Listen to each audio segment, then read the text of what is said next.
The judgment chamber of the Galactic Council was bigger than most cities on Earth. It stretched 3 kilometers across, carved from a single asteroid that floated in the space between dimensions. 2,000 different alien species filled the viewing galleries, their eyes fixed on the humans standing in the center of the floor. Ambassador Marcus Webb stood in the middle of the accused circle. Blue lights surrounded him and his team like invisible chains. His silver hair caught the light from the massive screens floating above them. Those screens showed the charges against humanity, written in every major language of the galaxy, unauthorized military intervention across 17 star systems, destruction of 6 slave markets, elimination of 3 pirate cartels, liberation of over 4 million beings. The aliens in the galleries whispered to each other. Some looked angry, others looked afraid. All of them watched to see what would happen to the humans who had broken the most important laws of the galaxy. High Arbiter Velmora spoke from the judge's platform. The being looked like a giant crystal, its body made of thousands of glowing shards that changed colors as it moved. Its voice came through quantum speakers, filling every corner of the massive chamber. "Humanity stands accused of the gravest violation of galactic law," Velmora said. "You have waged war without council authorization. Entire economies have collapsed because of your actions. Trade routes have been disrupted. What defense can you possibly offer?" Marcus smiled. It was not a friendly smile. It was the smile of someone who knew something others did not. "We were following your own precedent, High Arbiter," he said calmly. The chamber erupted. Thousands of aliens started talking at once, their voices mixing into a wave of confusion and anger. Velmora's crystal body flashed red with irritation. "Explain yourself, human," the Arbiter demanded. Marcus took a step forward, his voice clear and strong. 62 Earth years ago, a single human vessel suffered catastrophic failure in the Outer Veil. It was a research ship called the Meridian. 147 humans were aboard. Your laws stated clearly that non-council species have no protection under galactic jurisdiction. We were on our own. The chamber went completely silent. Even the smallest sounds disappeared as everyone listened. But one species did not follow that law, Marcus continued. The Kethran people. They risked everything. They violated a dozen trade agreements. They spent resources they could barely afford. And for what? To save one human. A section of the gallery shifted. Beings that looked like giant insects with beautiful rainbow shells moved nervously. The Kethrans. One human, Marcus repeated, his voice louder now. A maintenance technician named David Cole. They pulled him from the wreckage. They healed him. They spent 3 years getting him home. They saved one human when your laws said he was worth nothing. Marcus turned slowly, looking at different species across the massive chamber. His eyes met theirs, one group after another, so he came back, not just for the Kethrans, for everyone. The next hour revealed what humanity had been doing for 6 decades. While the galaxy thought humans were just another weak species trying to survive, Earth had been preparing. They had studied every law, every treaty, every political move the Council had made for thousands of years. They had been building power quietly, carefully, waiting for the right moment. And then they had discovered something terrible. Millions of humans had been taken over the centuries. Humans from lost colony ships, humans from crashed exploration vessels. Humans who had been turned into slaves and scattered across the galaxy while the Council did nothing. So humanity did not ask the Council for help. They took action themselves. Dr. Amira Okonkwo stepped forward. She was humanity's expert on galactic law, and she had documents, thousands of them. She began presenting evidence on the screens above. The Council expected humans to apologize. Instead, they saw proof of their own crimes. The Council had known about human trafficking for 200 years. They had done nothing. 7 current Council members had financial stakes in the cartels that humanity destroyed. The galactic law that humans supposedly violated had 73 exceptions, all used by powerful species whenever it was convenient for them. For every law you say we broke, Amira said, you have broken it yourselves at least a dozen times. And you faced no consequences. The evidence filled the screens. Species that claimed to be peaceful had committed genocide. Council members who spoke about justice owned slave operations. The galaxy's government was built on lies and profit, not law and order. General Raymond Torres stood beside Marcus. He was quiet, calm, his military uniform simple and clean. But everyone in the chamber knew he commanded the human fleet. And that fleet was somewhere close by. "You use your laws to maintain power and make profit," Torres said, his voice quiet but carrying across the enormous space. "We are using those same laws. The difference is simple. You use them to keep others down. We use them to bring our people home. And we do not just bring humans home. The 4 million beings we freed? They came from 63 different species. We did not ask their permission. We just opened the cages." The chamber filled with noise again. Some species were angry. Others were thoughtful. A few looked ashamed. Then Marcus did something that made everyone freeze. He reached into his pocket and pulled out a small device. He pressed a button and the screens changed. A recording began to play. It was audio only, but it was enough. The voice of a child filled the chamber. A human child, speaking in a language that had been dead for 3,000 years. The child was crying, begging for help. In the background, other voices screamed. The sounds of a slave market were unmistakable. The recording lasted 30 seconds. When it ended, the silence in the chamber was absolute. "This transmission," Marcus said, his voice now cold as ice, "was sent to the Council 800 years ago. You received it. You archived it. You did nothing." He looked up at the judges, at the council members, at the 2,000 species watching. "So let me be very clear, High Arbiter. We are not here to apologize. We are not here to beg for mercy. We are here to inform you that we are just getting started." The blue lights around the human delegation suddenly flickered. Then they died completely. The restraints that supposedly held the humans in place vanished like smoke. They had never been actually contained. It had all been theater, and humanity had been in control the entire time. Marcus smiled again, and this time it was even less friendly than before. He had just declared war on the most powerful government in the galaxy, and he had done it while showing them exactly how much humanity had learned about their own corruption. The Kethrans had saved one human 62 years ago, expecting nothing in return. Now humanity was coming back, not just for them, but for everyone who had ever been abandoned by the Council's laws. And the galaxy would never be the same again. The Council chamber descended into chaos. Security forces from a dozen different species moved toward the human delegation, their weapons ready. But then they stopped.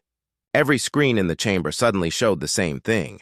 Human warships, hundreds of them, all holding position just outside Council space, waiting. Ambassador Marcus Webb raised his hand and the screens changed again. "Let us discuss precedent, shall we?" he said. For the next several hours, the judgment chamber became a classroom.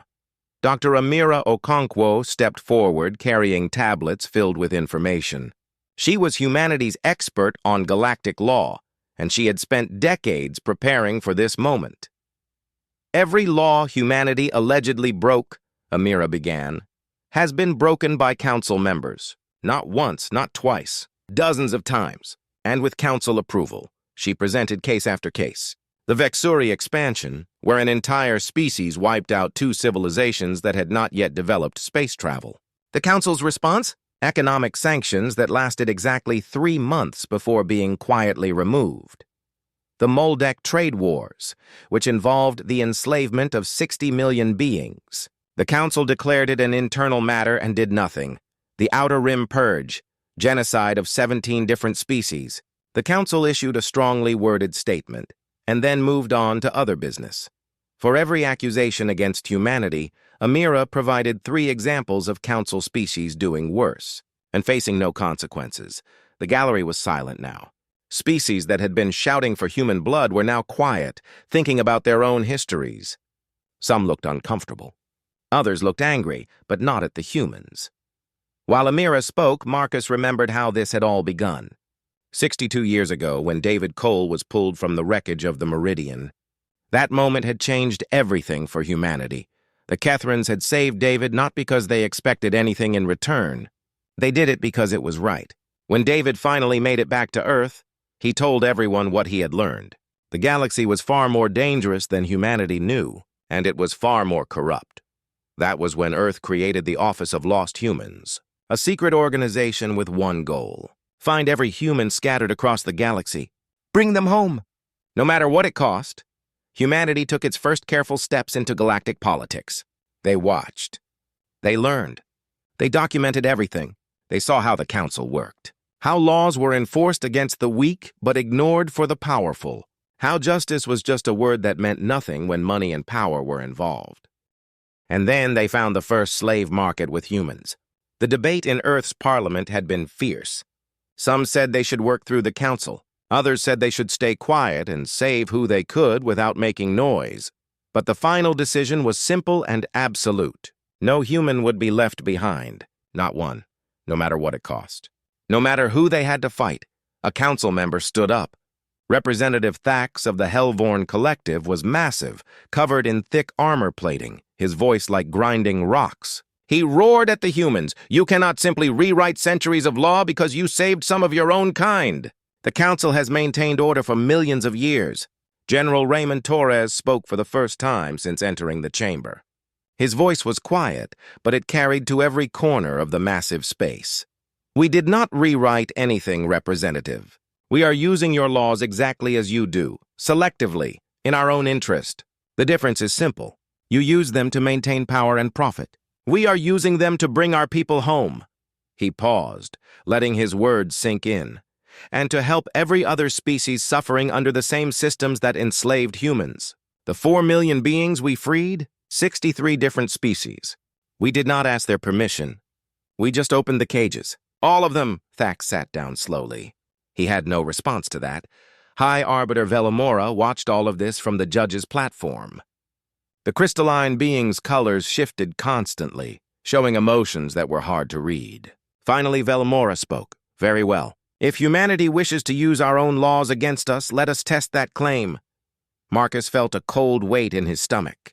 This was a trap. He could hear it in Velamora's voice.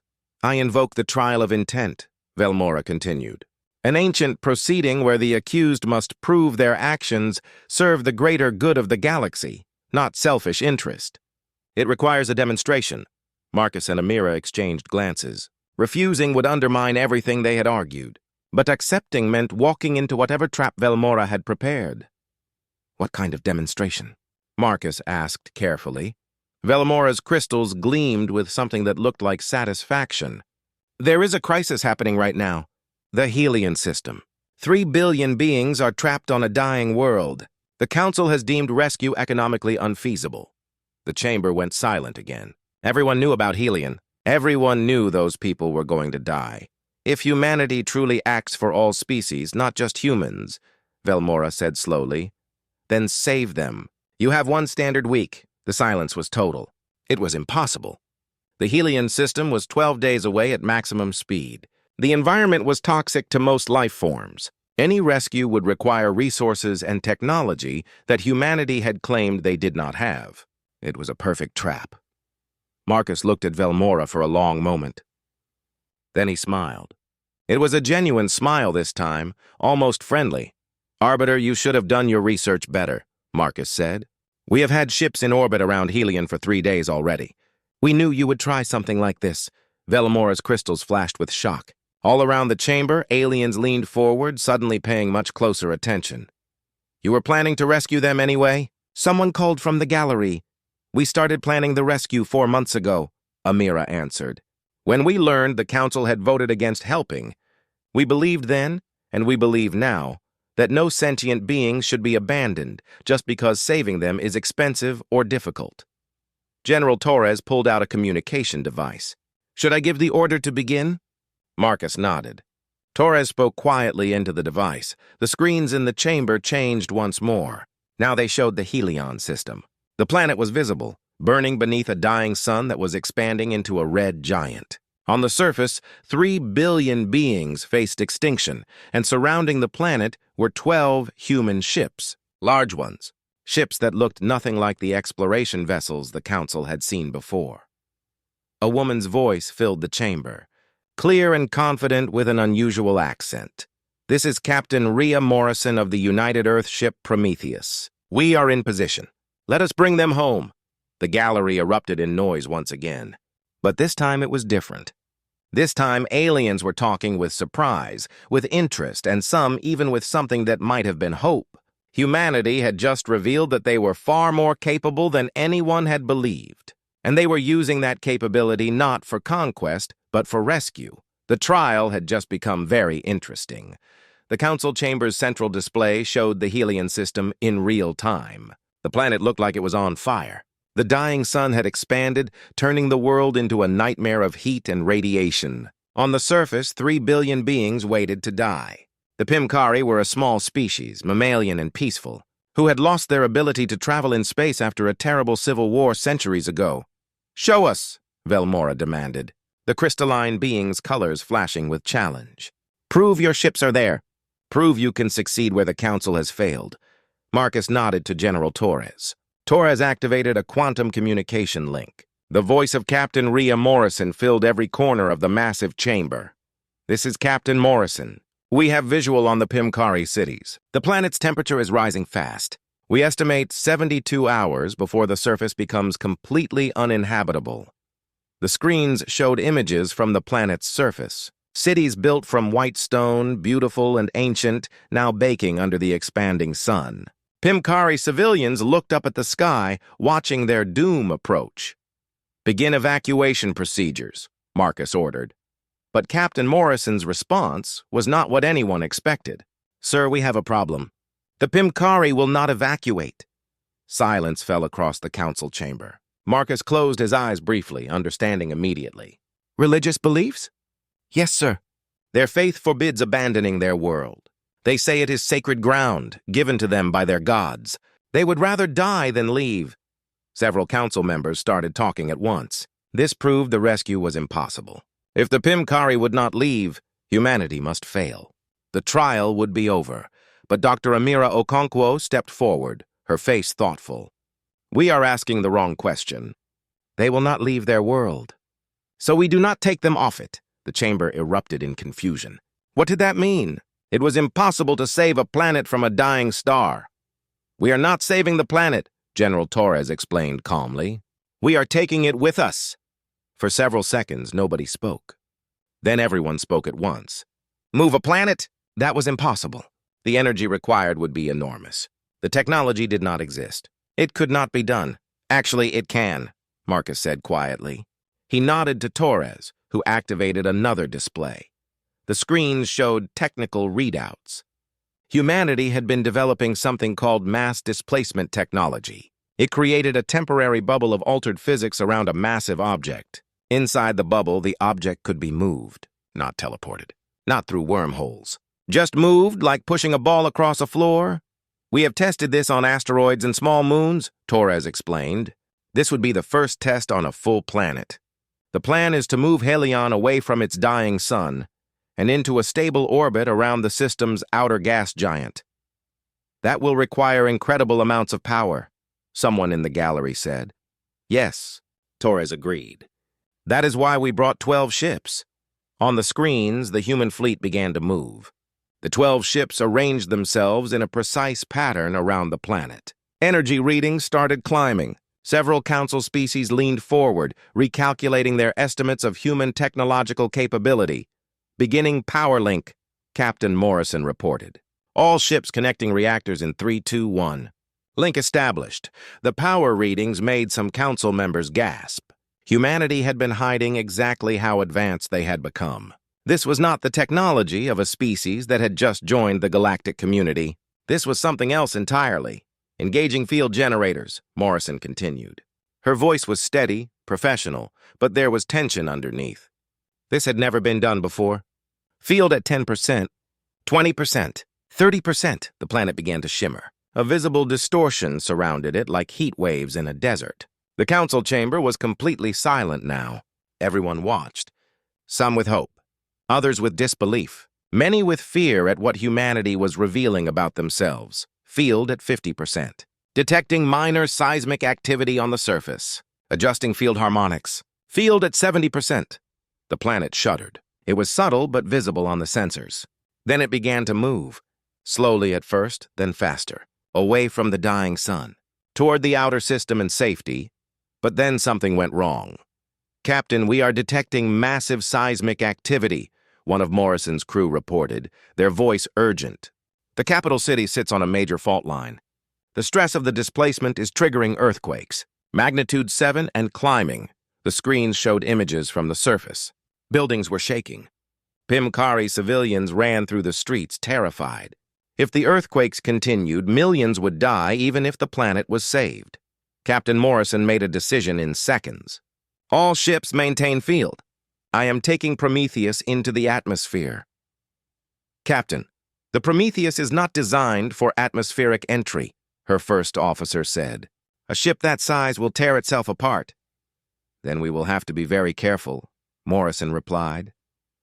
Begin descent. The council chamber watched as the massive ship entered the planet's atmosphere. Hull temperature started rising immediately. Warning alarms filled the audio feed. But Morrison kept going, bringing her ship down toward the fault line. Positioning above the fault, Morrison said, her voice still steady despite everything. Using mass and positioning thrusters to apply counterpressure to the tectonic plates, it was insane. The ship was using itself as a giant weight, pressing down on one tectonic plate to prevent it from shifting. The Prometheus groaned under the stress. Metal screamed. But it held. Seismic activity decreasing, the officer reported. Magnitude dropping to 5, 4, 3, stabilizing. The planet continued moving, away from danger, toward safety. With the Prometheus holding the fault line stable, the rest of the displacement completed smoothly. 20 minutes later, the planet settled into its new orbit around the gas giant. Displacement complete, Morrison reported. Planet is stable. Temperature dropping to habitable ranges. All 3 billion Pimkari are safe. The council chamber exploded with noise. Species that had existed for millions of years had just watched humans risk everything to save people they had never met. A ship, a crew, their entire political gambit. All of it on the line for 3 billion strangers. High Arbiter Velmora's crystals shifted through colors that might have been respect, or might have been fear. Perhaps both. You have proven your intent, Velmora said quietly. The charges against humanity are dismissed. Marcus nodded, accepting the ruling. But before anyone could celebrate, an alarm sounded throughout the chamber. A priority quantum message was arriving. When it played, everyone heard a voice speaking in broken galactic common, terrified and desperate. This is anyone who can hear. We are Kethrin Colony at Kelvana. We are under attack. They are taking everyone, please. Humans, if you can hear this. They took your ambassador. They took David Cole. The message cut off with the sound of weapons fire. Marcus's expression went cold, colder than anyone had seen before. General Torres, recall the Prometheus. Recall everything. I want every human ship we have. Marcus, Amira said quietly, urgently. We just spent everything. The Prometheus can barely fly. Our fleet needs to refit and repair. Whatever this is, we need time. They have David Cole, Marcus interrupted, his voice like ice cutting through stone. The man that Kethrin saved. The reason we came back for everyone. He turned to face the council, and every species there saw something in his eyes that made them deeply uncomfortable. You wanted to see what humanity does when pushed? Marcus said. Now you will see what we do when someone touches our friends. The council chamber emptied rapidly. Species fled to their own territories anticipating war. Only a few delegations remained. The Kethrins, frozen in grief and fear. A handful of species that had sided with humanity during the trial. And, surprisingly, High Arbiter Velmora. Marcus Webb stood in the center of the chamber, now transformed into a war room. Holographic displays showed the Kethrin colony world of Kelvana 40 light-years away. The attack had been surgical and precise. Over 60,000 Kethrins were taken, including David Cole, who had been living among them for the past 2 decades as Earth's cultural liaison. Who did this? Marcus demanded, his voice cold and controlled. Elder Mirkel of the Kethrins answered, their voice shaking.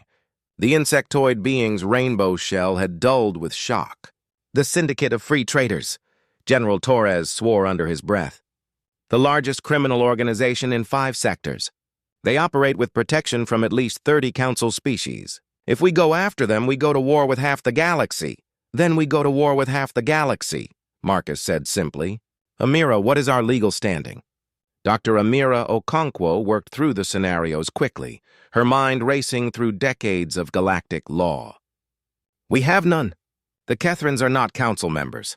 They rejected membership years ago to avoid the corruption. If we intervene, we are declaring war on a non-state actor with state-level sponsors. At least half the council will move against us.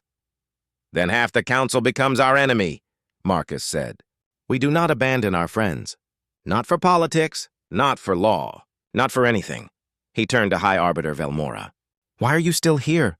The crystalline being's colors shifted in a pattern that might have been shame.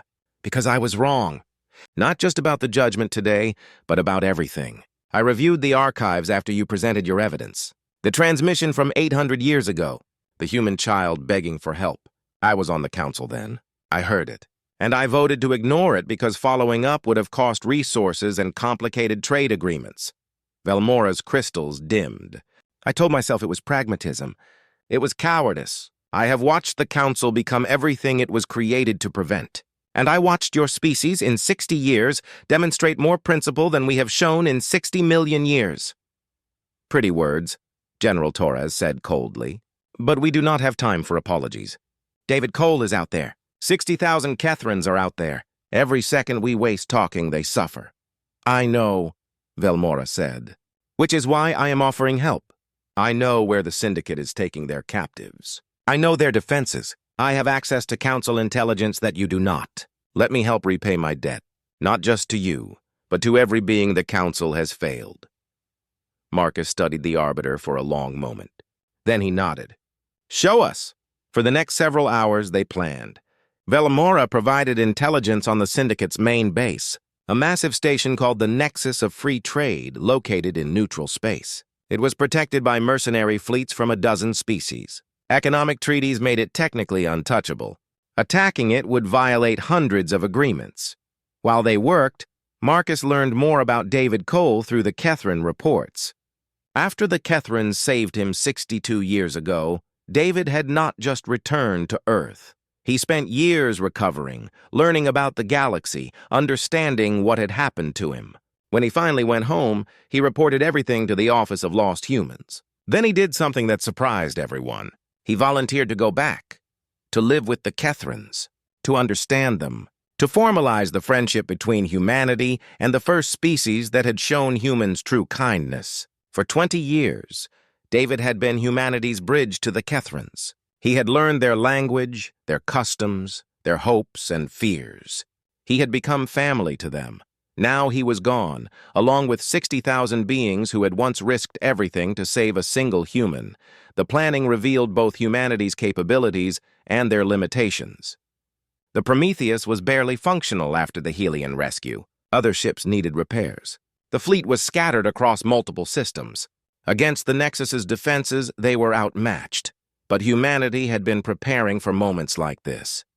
They had allies, species they had quietly helped over the years, favors they had banked, relationships they had built while the Council ignored them. Still, it was not enough. The Syndicate was too strong. The political consequences were too severe. Every tactical analysis showed failure. Then Dr. Amira Okonkwo found something in the ancient law archives. There is a precedent we can use.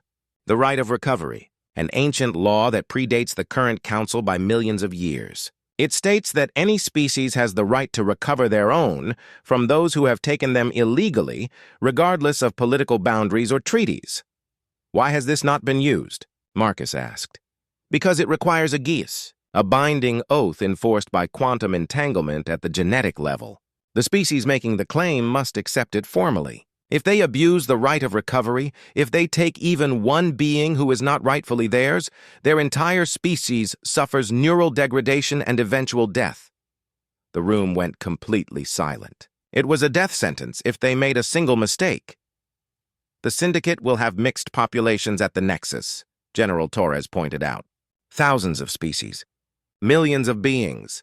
How do we guarantee we only take humans and Kethrans? One mistake and humanity dies. Marcus was quiet for a long time, thinking. Then he spoke slowly, carefully. We do not guarantee that. We take everyone, every slave, every prisoner, every being held against their will. The geas only triggers if we claim beings who are not rightfully ours. But we are not claiming to own the Kethrans. We are claiming the right to recover those who saved us. And everyone else? We are recovering them in the name of the principle we established. No sentient being should be enslaved. That is an insane interpretation of the law, Amira said, her voice barely a whisper. Then it will fit right in with how the council uses law, Marcus replied. We learned from the best. The decision was made. Marcus would return to the council chamber and make the formal declaration. Accept the GS. Risk the entire human species on a single interpretation of ancient law. Hours later, Marcus stood once again in the judgment circle. The chamber was packed.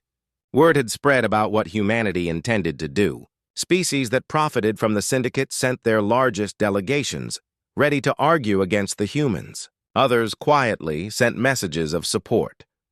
Marcus spoke the ancient words clearly, his voice carrying across the vast space.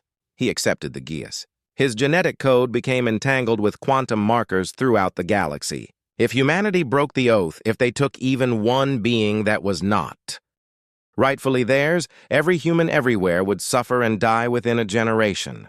The declaration was accepted.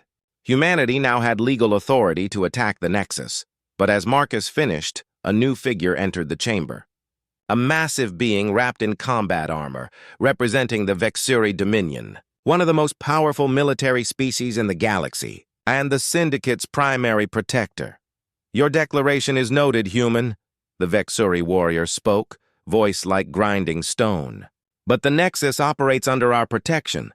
Approach it and you approach us. Are you prepared to wage war against a species that has conquered 300 systems? Marcus met the warrior's gaze without flinching. Without fear. A Kethran maintenance worker once risked everything to save a human maintenance technician.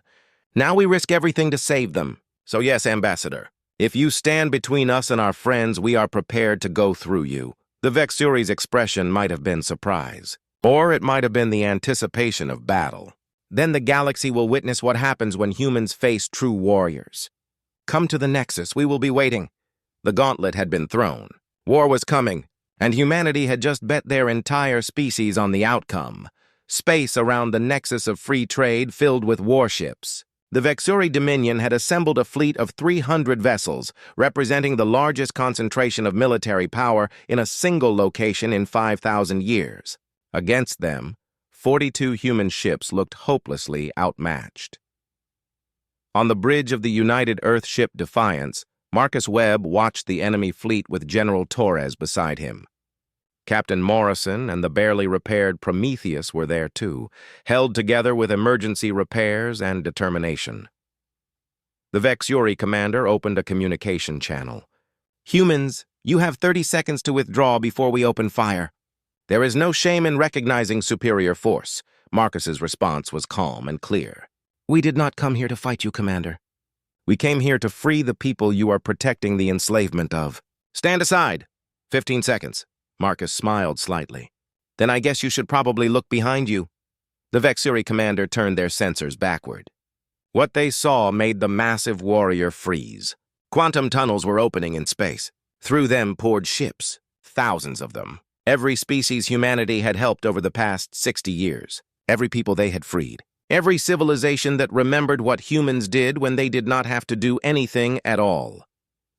The Kethrans, despite being a peaceful species, had sent every ship they could fly. The Pimkari, grateful for their salvation, arrived with converted cargo vessels armed with whatever weapons they could mount. Dozens of other species came, some barely capable of space travel, others ancient and powerful, all responding to humanity's simple message: we stood for you. Will you stand with us? The answer had been overwhelming. Yes, we will stand with you. The Vexuri fleet was suddenly, dramatically outnumbered.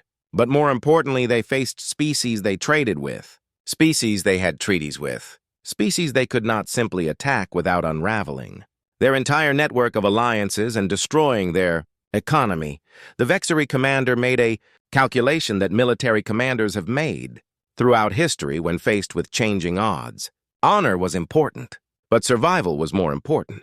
They withdrew their fleet without firing a single shot. With the protection gone, the Nexus's defenses crumbled quickly. Human boarding teams trained for exactly this scenario flowed through the station. But they were not there to fight. They were there to open doors, every cell, every holding area, every slave quarter. They opened them all. The GS protected humanity because they took no one by force.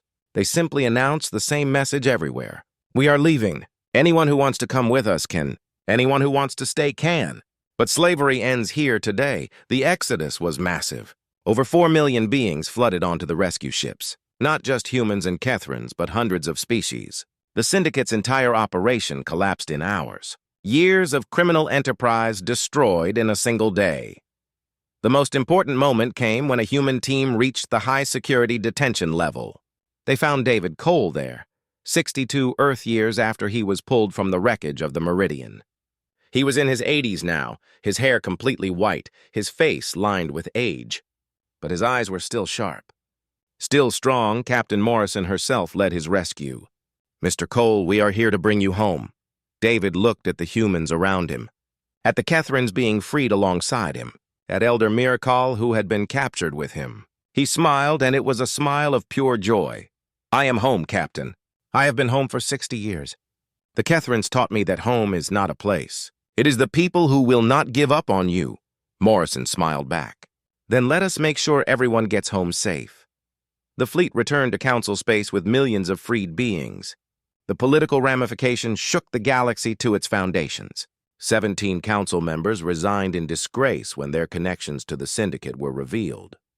32 species petitioned to join the new coalition forming around humanity. It was not an empire. It was not a federation. It was something simpler. A mutual defense pact based on a single principle. No sentient being left behind. Ever. The Vexuri Dominion, rather than becoming humanity's enemy, requested formal negotiations. Their commander had been impressed by the strategy and the principle behind it. They proposed an exchange, military training for philosophical education. They wanted to understand how humanity built such loyalty so quickly. Marcus met with the Vexuri commander in person.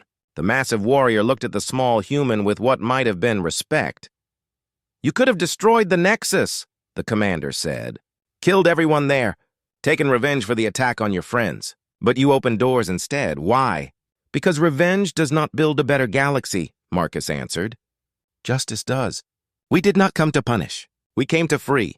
There is a difference." Elder Mirakal of the Kethrans addressed the council chamber 1 week later. The judgment chamber had been transformed. No longer a place of accusation and fear. Now it was becoming something better. A place where species could work together. 62 years ago, Mirakal said, their voice stronger now. "We saved one human because it was right. We did not expect anything in return. We certainly did not expect this." The elder gestured to the assembled species, to the new coalition, to the changed galaxy around them. "Humanity did not just come back for us. They came back for everyone. That is not debt. That is not even friendship. That is family. And we are honored to be part of this new family you are building." Marcus Webb, Amira Okonkwo, and Raymond Torres sat together in an observation deck of the Prometheus, looking out at Earth, the blue marble that seemed so small from this distance. Yet somehow it had produced a species that changed the galaxy. "What do we do now?" Amira asked quietly. "There are still humans out there," Marcus said. "Colony ships that went missing centuries ago. Exploration vessels that never returned.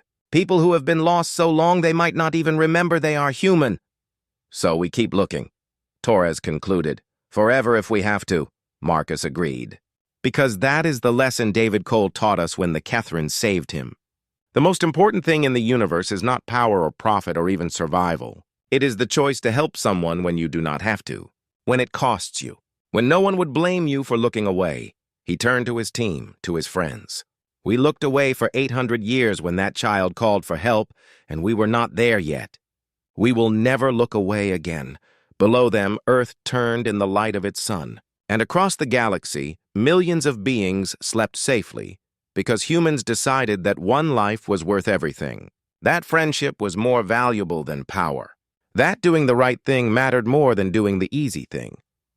In the council chamber, now officially renamed the Chamber of Species at humanity's insistence, High Arbiter Velamora addressed the assembly one final time. For 60 million years, this council maintained order through power and pragmatism. In 60 years, humanity has shown us something we forgot. Order without justice is just tyranny with paperwork. From this day forward, the first law of this council is simple. No sentient being shall be left behind. The resolution passed unanimously. Every species voted yes. Even those who had opposed humanity at first could not argue against the principle. Not anymore. Not after seeing what it meant in practice. In a small apartment on Earth, David Cole watched the broadcast with his Kethrin family around him. They had chosen to stay, to make their home on the world of the species they had once saved. Elder Mirkal sat beside him, along with dozens of other Kethrins, who had decided Earth was now their home, too. David smiled, thinking of a young maintenance technician pulled from wreckage decades ago. He had never imagined what his rescue would mean, how one act of kindness would ripple across the galaxy, how saving one life would lead to millions of lives being saved. "Thank you," he whispered, "to the friends who saved him, to the humans who came back, to the galaxy that finally learned what one life is worth. Everything." The Kethrins had saved one human, expecting nothing in return. So humanity came back for all of them. And in doing so, they changed what it meant to be part of a galactic civilization. They proved that strength was not about conquest, that power was not about domination, that the greatest civilizations were not built on fear, but on the simple choice to help when help was needed. One human saved became millions of beings freed. One act of kindness became a revolution, and the galaxy would never be the same.